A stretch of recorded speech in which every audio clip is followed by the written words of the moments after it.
मातली दुर्गा देवी मंदिर है। सूबाई सलाहकार वजीर आला सिंध राम सुंदर आडवाणी देवी दुर्गा माता मंदिर जो दर्शन करे रहे। मंदिर जो है उन में मेहमान खानो जो ठारायो उन जो अज मुआवन वजीर आला सिंध शाम सुंदर के आडवाणी दुर्गा देवी मंदिर जो मातली में मेहमान खाने जो इफ्तिताह डॉक्टर शाम सुंदर के आडवाणी साहब करे रहे हैं। जो खुसूसी मुआवन है वजीर आला सिंध जा वजीर आला सिंध जी जगह खुसूसी मुआवन है मैडम तंजीला कमरानी उहा इन वक्त उनजो इफ्तिताह में शामिल आहिनि। मातुली जी मशहूर नाले वारी शख्सियतूं जेके आहिनि अदनान काइम खानी आहे, अब्दुर्रहमान हालेपोटो आहे ऐं इन खां अलावा जेके अहम शख्सियतूं आहिनि उहे बि इन इफ्तिताह में शामिल आहिनि। महिमान खानो इन जो इफ्तिताह थी रहियो आहे।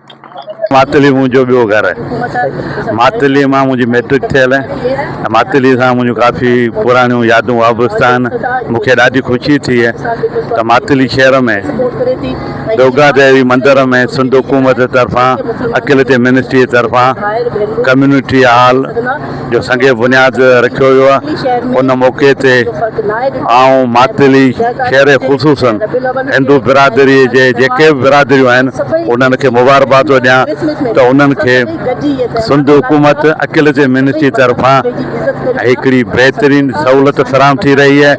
उहे पंहिंजूं ख़ुशियूं पंहिंजूं गमियूं हिन कम्यूनिटी हॉल में वॾे हिकिड़े सुकून सां ऐं वॾी हिकिड़ी सहूलियत सां उन्हनि खे मुयसरु हासिलु हूंदियूं। हिन खां अलावा असां कराची जे स्वामीनारायण मंदर में असां जूं जेके ग़रीब अकिलते जूं नियाणियूं आहिनि उन्हनि लाइ हॉस्टल तइमीर थी रहियो आहे।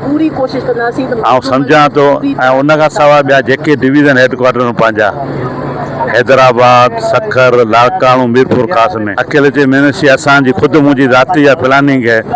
उन्हनि शहरनि में असीं जेके असांजूं ग़रीब नियाणियूं आहिनि उन लाइ हॉस्टल तइमीरात कयूं जीअं ग़रीब फैमिली जूं ग़रीब नियाणियूं पंहिंजी तइलीम सही नमूने हासिलु करे सघनि। सिंध महिमान नवाज़ है। अॼु तव्हां महिमान खाने जो हिकिड़ो इफ्तिताह कयो आहे। मुस्लमान ऐं अकिलतनि लाइ कहिड़ो पैगाम था ॾियणु चाहियो था? आऊं सम्झां थो सिंध सूफ़ियुनि जी धरती है ऐं मज़हबी रवादारी जो हिकिड़ो बहितरीन मिसाल है।